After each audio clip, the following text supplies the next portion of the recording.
All right. Well, it's 7:01. Let's go. Right. Hi, Tiran. How are you today? Hey, Siobhan, how are you doing? I'm doing well. I'm doing well.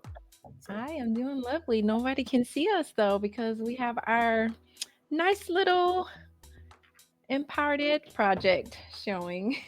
yeah, let's See if see. we can't get it. Oh, there we are. Right. Hi. What's up, Siobhan? How you doing? I'm doing good. Having a Good. wonderful Wednesday. Are you feeling well? I do feel well. I feel good. I feel really good today. Feel Oh, really that's good. awesome. Yeah. Awesome. Well, I'm going to silence our music and just welcome everyone to our embracing self compassion, nurturing your well being in a busy world. Thank you so much for tuning in. We are so excited to be here to share with you today. And I have Tyran Jackson, who is the founder of Reborn Resilient, who's going to be here to impart knowledge and wisdom with us. And I'll allow him to introduce himself. Oh, no problem. What's going on, Siobhan? And what's going on, everybody out there? Hopefully, you are as energized and enthused as us. As Siobhan said, I am Tyran Jackson. I am the founder and creator of Reborn Resilient. Reborn Resilient is my platform where I help those who are going through some level of trauma, tragedy, or transition in life make their transformation so they can be triumphant again. So I'm happy to be able to not just help people out there, but to also take seriously some of the things that we have to do in order to recover and bounce back from whatever happens in our life. And a big part of that is learning how to love yourself in the way that you're supposed to. So Siobhan, I am grateful and I'm happy to be here and be a part of this event that's going on. Well, awesome. I know I did not have a lot of self compassion for myself for many years. So, this is a topic that's very near and dear to my heart. And as the founder of CEO and CEO of Opua Agency, which stands for Optimistic People Unified for Awareness, we are a partner with the CDC Foundation and Newark University of Chicago. And we are promoting the How Right Now initiative. It's a campaign that's been in its like third or fourth year, and in this iteration, it's all about school teachers as well as school staff. The pandemic really set in on all of us in quite a number of ways. And with the school systems, the children, kind of caught it really bad. And so the compounding effect of that on the teachers and the school staff is really showing up and is ever present right now. And so the How Right Now campaign is an evidence based health communications, psychology, and behavioral change theory campaign that is grounded in those things. And it actually is an award winning campaign. They just won some awards for the campaign. It's really doing a great job. And so I really want to just elevate this campaign to help to um, get more in tune with wellness for school teachers and school staff, because we know that they are up against a lot. There's a shortage of staff, and there's increased student behavior as well as enrollment declines because of the challenges of COVID-19. And as a result, the teachers and school staff have experienced a lot of job related stress, emotional distress, and mental health concerns. And it's Mental Health Awareness Month. So we want to just take a moment and just focus on self compassion this week, right? So we can Right. talk about ways to avoid burnout, minimize worry, reduce stress. So I want to find out a little bit more about how you think about self compassion. Tell us a little bit about your perspective on it. Is there any, significance in mental health and well being that you think about or that comes to mind when you hear that word? So self-compassion, health, and well-being. There's a lot there. So first I want to go back to something you touched on, Siobhan, with the teachers and what they're having to deal with. Because I want to start there.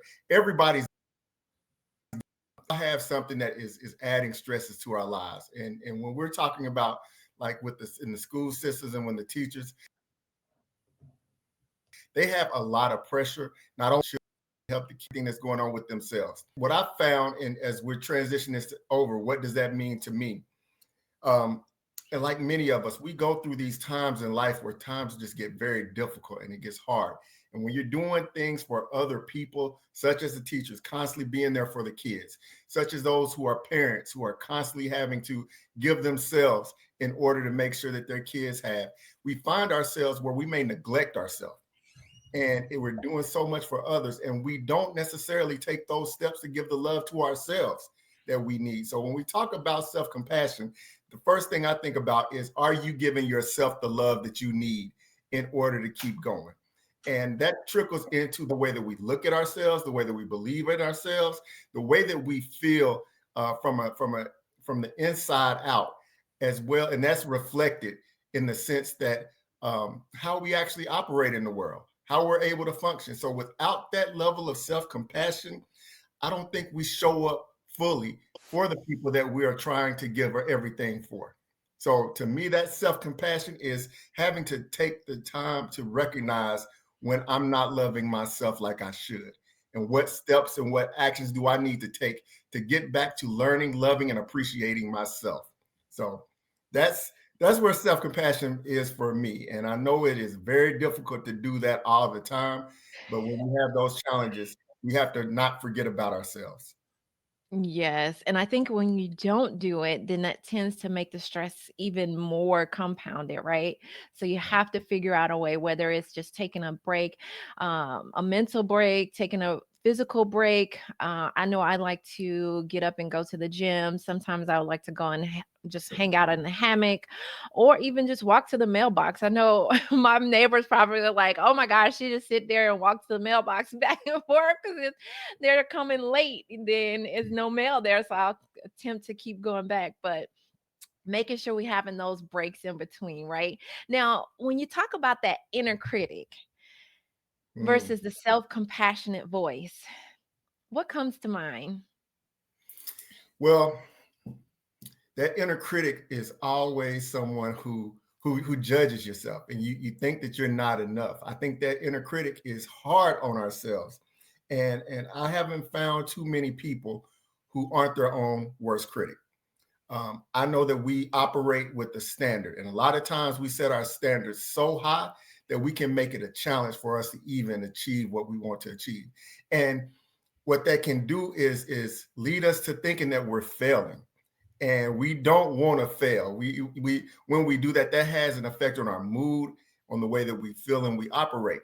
And so I think sometimes having that inner critic, although we want to have those high standards and we want to push ourselves to achieve, we also need to understand that that can be contradictory to that self-compassion that we need to provide to ourselves when we need to take those moments.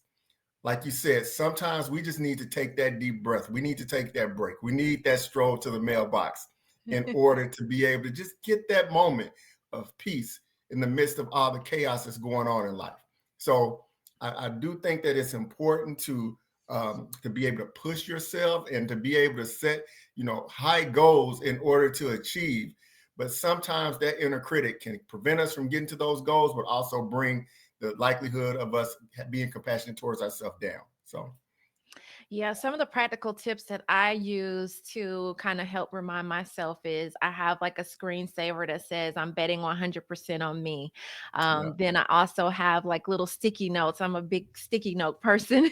And I have little reminders that are like, if you want to build self confidence, do the one thing that you feel like you're afraid to do. Or you can't hit a home run sitting in the dugout. That's one of my favorites because then that just really makes me feel like, you know what, I got to get up to bed. I got to go do it so I can make this thing happen. Yeah. No, I'm with you, Siobhan. And I use affirmations. Sometimes I have to tell myself that I am great, that there is greatness inside of me, that I'm special, I'm exceptional. Sometimes we need to do those things to be able to get our mindset, get us, trained in order to where we have that belief and learning to love the strengths and the attributes that we do carry. So to me, that's another way in showing yourself some level of self-compassion, that you are able to believing truly that you are able to do the things that you're set out to do. So, Yes. I, Now, what about boundaries? so I think boundaries are important. boundaries. I I used to be more of a people pleaser than I am now. Mhm. And what I realized in making a transition is that you have to put boundaries up to protect yourself. And Mhm. so sometimes those boundaries come with time, how much time that you're giving to people. Of course, you're going to look out for your immediate family, but everyone doesn't need to take away from you, because I found myself being drained.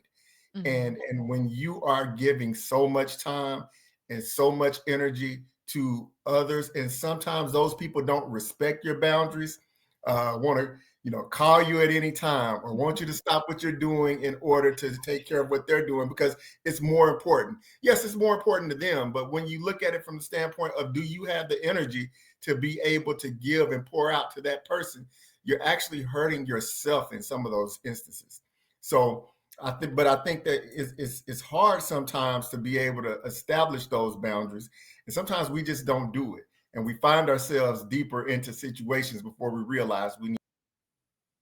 But that shouldn't stop us from when we realize that we're giving too much, to establish that boundary and start saying no.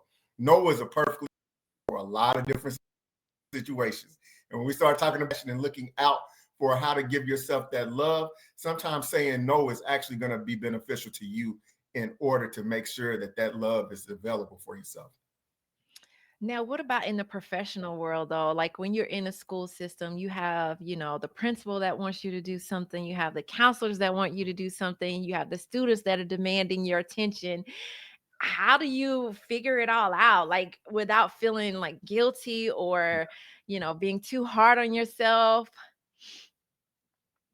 I think that that's when you have to probably, when you do have the time, to make sure you're doing the Mhm. things for yourself, making sure that you are talking to others about the challenges that you're facing. So you process and strategize, move forward. I don't know if you get past the demand in your life for the because, like you said, Mhm. they're getting pressure from the school system, getting pressures from the principal, and then have to be there and be present for the kids. I believe that one aspect or one tip that could help is, we all need to do this in whatever profession that we're in, but understanding our time management.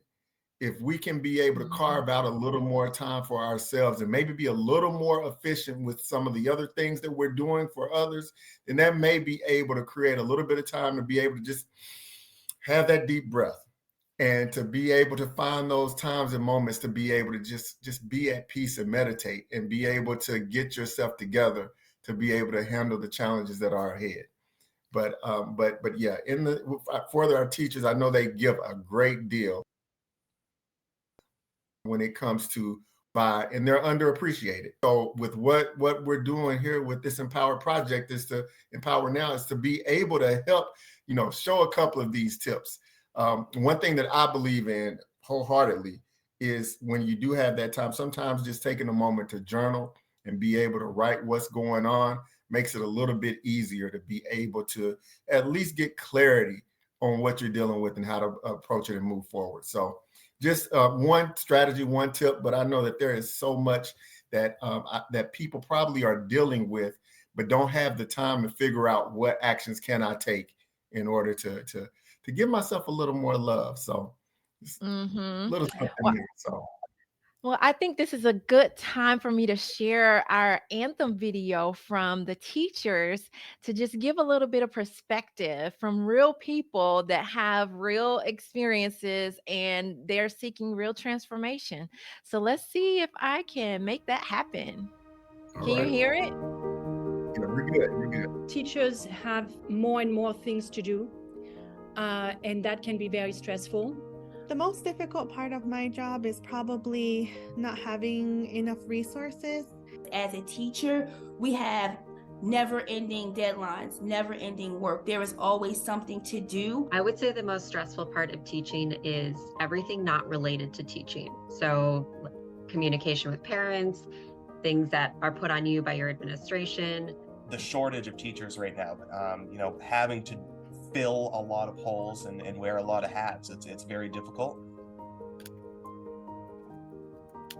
So when I am feeling stressed, I wear it right here and then I stop sleeping well. And when I don't sleep well, then I get emotional and then the, the tears come. My whole body just feels very tired. I'm very run down. There are many nights that I've cried. There are many mornings I'm like, oh boy, what is my day gonna look like? How I take care of myself is I actually teach yoga after school twice a week, and I also go for morning walks before school or after school. For me personally, I can disconnect by just being outside. Laughing works a lot. Being able to laugh and to have a sense of perspective. I think humor helps you to bring a distance between what's going around and yourself. The thing that always works for me when work gets super stressful is honestly just my weighted blanket that I have. It just naturally calms my whole nervous system. My advice to people in the teaching profession would be to create a list of 5 to 10 minute coping skill activities, mindful moments that you love, and to make it a routine and a ritual. Each Monday, we call it Wellness Mondays, and we have different people come in to lead yoga or different exercises. Leaning on each other and colleagues in education is essential. You have to. Just finding people that can reassure me that I'm doing my best and that there are people out there who understand me and can help me through these situations. We take care of one another. Education can be a shining light, and it's really the equalizer for everybody. You can have a really bad day at school and still realize that what you're doing is making a bigger difference. We are the best profession in the world next to doctors, and that is my true belief. But even a doctor had a teacher.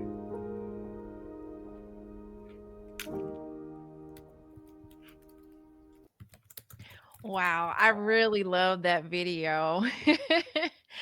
She said, even a doctor had a teacher. How about that? So true, so true. And I think sometimes we forget those things.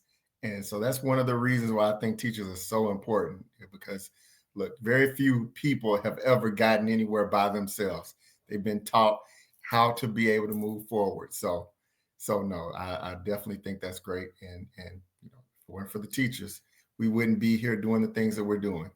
Right, absolutely. So I actually put the QR code up for the How Right Now campaign. So if you scan that QR code, then you will actually be able to go to the CDC Foundation's website to get access to resources that you're able to share with your loved ones, those in your school system, those in your at your school, so that we can amplify the message of How Right Now.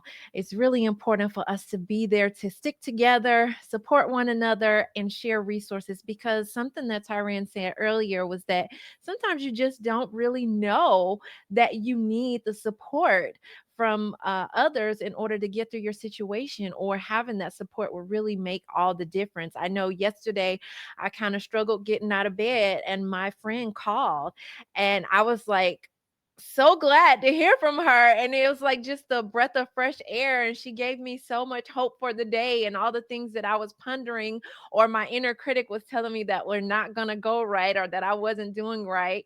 She was able to dispel all of those myths, and so it was really, really helpful. I don't know, do you ever have those moments, Tyran? Oh, definitely, definitely. I don't think that I think it's very hard operating and functioning in the world by yourself. And sometimes we look, life be life. We go through the ups and downs and have those challenges. And sometimes we need those up. And our friends, our close network, they can sometimes provide that support that we need. But even still, we need to be able to have those things that we hold sacred, that we know help bring us joy and bring us more happiness and bring us to a place where we're in a better mood afterwards. So having those ways identified to be able to cope with and come to terms with the challenges, and just to be able to make things a little bit easier is great. It's important to have a means of being help you when it's time to move forward. Yes. Oh my. So let me see. The next thing I wanted us to talk about was um practicing self-compassion in your daily life. So, how in the world can you incorporate it into your daily routine? I mean, I do with the sticky notes. Is there other things or best practices that you've been able to do and that you found very helpful? Well, so yeah, so one of the things I think it is right habits. And you touched on this earlier. One of the things that I do, I'm one of those people that wakes up in the morning and goes and works out. And getting started doing that, it was a little challenging, but once you get that as a habit, you realize that it helps you out. For me, it is a stress reliever.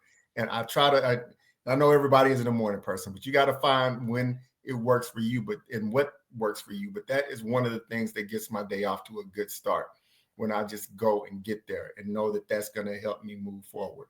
As far as trying to, as other areas that I really believe in helping for me is I do journal. I have a prompted journal that helps me think about certain particular matters, and it varies every day, but it allows me to assess about what's going on in my life, and in some ways, it starts to allow me to really find those areas that are really pushing that stress on my shoulders, on my back, and it allows me to think of solutions on how to get effort. That exercise does help me realize that there are actions I need to take in order to be able to improve my overall happiness, and that self-compassion is part of that. So these are things that work with me for the mental and emotional standpoint to help me, live as happy as I possibly can. Oh, wow, that's amazing. And I would say, Samantha just dropped a note in the chat and she said she started exercising in the mornings as well. And it is very difficult, but she's had much better days since she started. And I have to say that that's been my experience as well, because, and even once you get into the habit of doing it, you still sometimes will struggle. But then afterwards, you were like, oh my gosh, I'm so glad I got up and got out and I made it happen for today. So, I just encourage people to really figure out what is your jam and stick to it. I mean, even on those days when it's challenging and it's difficult to do, if you can just muster up enough courage and energy to just get set in motion, then you will probably be glad that you did. Yeah. I love what you said. Find your jam, whatever that is. Be able to find that jam, then go ahead and bump it the way that you should. Let it be part of your life. Yes. I don't know if anyone out there have any questions. I know Tyran is monitoring the chat from Facebook. I am monitoring the chat from LinkedIn. So drop anything in the chat that you have. We are happy to answer. We love to see that you guys are here and engaging with us. We really, really appreciate it. And hopefully you will scan the QR code. Let me put it back on the screen so that you can learn more about the How Right Now campaign, which is an award-winning campaign. And right now we're standing up a lot of support for teachers and school staff so that they can have support and be able to overcome all the stress and challenges that they have on a day-to-day basis.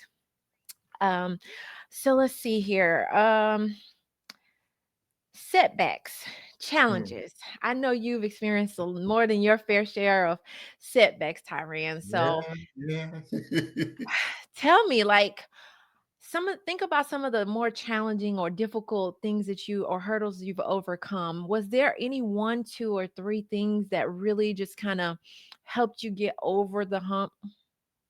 So yeah. So I think first and foremost, when it comes to setbacks and challenges, I think one of the things that when we have something major that happens to us to be, it can be life altering, and it can cause you to shift the ways that you think and approach what you're facing, what you're dealing with, and life as a whole. But I do think that it's important to be able to stop, pause, and assess what's going on before actually moving forward. And sometimes we have to. I say this statement that sometimes rest is necessary for healing to take place. Sometimes we have to take that pause and be able to allow ourselves to be able to heal and recover before we actually set back forth having to face the real challenges in life when we have some significance. I do believe that setbacks are intended to actually create strength within us and create opportunities for us to use that adversity and leverage it in a way to be better versions of ourselves as a result of it. But that's where being able to have that strong foundation, meaning that you've got those habits and that consistency, and that you're already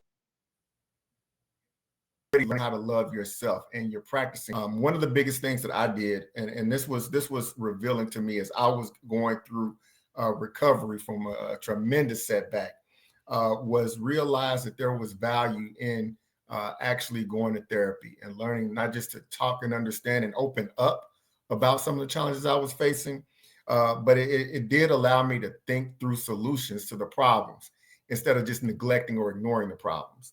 And so what that also did was created a level of vulnerability within me. And once I started realizing how to deal with this that I might not have been strong enough or capable of dealing with before. So I do think sometimes that there are the right people who can help us identify where those blind spots are. And if we are willing to get that help to can figure out how to not let them impact us as much as they currently do. So I'm a big proponent of being able to get that right help, that right advice from the right people, and that counseling. And that goes back to something that we talked about. Sometimes you need that external person to reach out to you or to talk to or to be able to give you some insight. I'm a big person on energy. And so it helps if they got a positive energy, positive spirit. Siobhan, you exemplify that, you embody that. But I think that when we do have those who can help lift us up when we're down, and despite whatever challenge that we're facing, but we have to be willing enough to open up and share some of those things, because that's where it becomes it becomes incumbent on us to be wanting to get past it and allowing others to help in that regard. Yeah, I know. Sometimes we still have this stigma about therapy. And I embraced therapy back in my college years just because I had dealt with so much trauma and wanted to get through it and get over it. And I found it very rewarding. Mm. And as a mother, is something that I try to instill in my daughters. Like, it's okay to get therapy. It's okay. And it doesn't mean that you're crazy, you're insane, or any of that. It's just a way to balance your mental being, like the way you're thinking, because sometimes we're just off, and it's like, how could you be so off? And it's the furthest from the truth that you're telling yourself. So, having someone else to be able to encourage, inspire, and just kind of talk you through some things can just really be the shift that you need. And it doesn't always have to be a licensed therapist. I mean, of course, a licensed therapist would probably be able to help you navigate some of the more challenging things, but just being able to run some ideas by your friends, or a family member or sister, auntie, can really be, very helpful and decompressing. So I really appreciate you mentioning that. And then Scott said, doing nothing is like treading water. If we tread too long, we'll sink. So you got to get up and get after it. I love that, Scott. Yes, you do. Indeed, you do.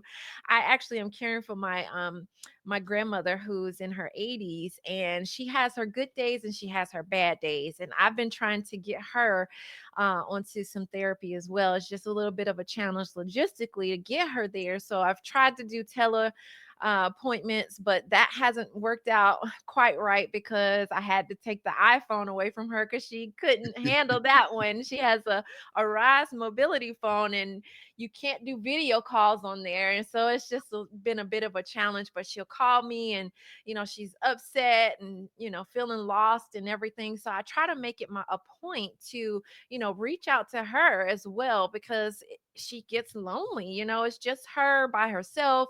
And so that's one of the things that we have to also think about too, is those who have, been there for us. I think about some of my teachers. There's one in particular. I always sing her praises, Miss Dorothy Adams. I don't know if she's here today because she probably don't check her LinkedIn all the time. But oh my gosh, she was such a joy to have in my life. And so she offers so much inspiration and encouragement at such a young age when I really, really needed it. So that was really something that I always, always remember. And I still send her cards and reach out to her to this day because she just made that much of an impact on me. And I think that we kind of don't really realize how much our teachers and school staff really impact us. I mean, there are people in schools that in my, school days that weren't my teacher that actually had an impact on me. And Laura says she really appreciates us focusing on teachers and staff. Yes, absolutely, because you guys are the world. We spend so much time with you in our waking day, right? So I don't know, Tyran, who was that one teacher for you or that school staff member that was like your champion? So the teacher, and I've had a number of teachers that have impacted me a significant amount. I do think that it goes overlooked sometimes how when we're in those impressionable years growing up, how much of an influence those teachers have on us. And the person who stood out the most for me, we called him Coach DJ. He was one of my coaches, and it seemed like I couldn't get away from him if I tried. He was a school teacher for us at high school, but when I played football, he happened to be my position coach in football. When I played basketball, he was my coach when I was playing JV, and then and when I ran track, he was there pushing me as a sprinter doing that. But what I realized is that you know even though he was hard in some ways, he could gauge the level of love to be able to provide in order to get the most out of me, and he gave me reason to believe in myself that not only could I excel, in the classroom, but also on the field and doing other things as well. And sometimes I think when you have those special people who just know how to communicate with you, know how to get the most out of you, and really one of the other things that he taught me was he had a very strong work ethic. And I could see that, and that was present. And sometimes we emulate the things that we are drawn to the most. And I saw that, even though there were some times where I didn't want to have to get back on that line and run suicide. It was actually making me, a little bit better, and that was something. It's a line between pushing too hard and making sure that you're getting the most out of your potential. And he showed me that. And in some senses of the word, I learned a little bit about resilience. I won't say a little bit. I learned a lot about it without even trying to at those earlier stages. So from a formative standpoint, he did a great deal as far as impacting my life and being able to help me. So Coach DJ, if you're out there, thank you. Loved it at the time. I love it now. So Go, Coach DJ. I thought I had my clappers. I was looking for it so we can yeah. cheer for him. So awesome. Glad to hear that story. So now you have a company called Reborn Resilient too. And so you're able to offer support to folks as well. Tell us a little bit about that. So yes, so with Reborn Resilient, what I do, like I said, is I've gone through this complete transformation in my life. And I realized that there are certain steps and actions that you can take when you're dealing with trauma, when you're dealing with tragedy, when you're dealing with some major setback. As I said before, we have one or two things. I want to go back to something that Scott mentioned earlier, where he says doing nothing is like treading water. We tread too long, we sink. Well, sometimes when some type of setback hits us, we have a choice that we have to make. We can either make a decision to be able to take the actions and pull ourselves up, or we can do nothing. And when we do nothing, that can pull our demeanor, it can pull our attitude down. We can fall into these states of depression and not being so excited and looking forward to the positive things in life. With Reborn Resilient, I function and serve as a life coach, helping those people who are going through these challenges be able to not just get past the grief or the overwhelm or the shock of what's happened to them, but also, and it's not just for major life altering situations. Sometimes in pushing ourselves in order to deal with the challenges that come up. Or sometimes we may not be strong enough, courageous to deal with setbacks when they happen.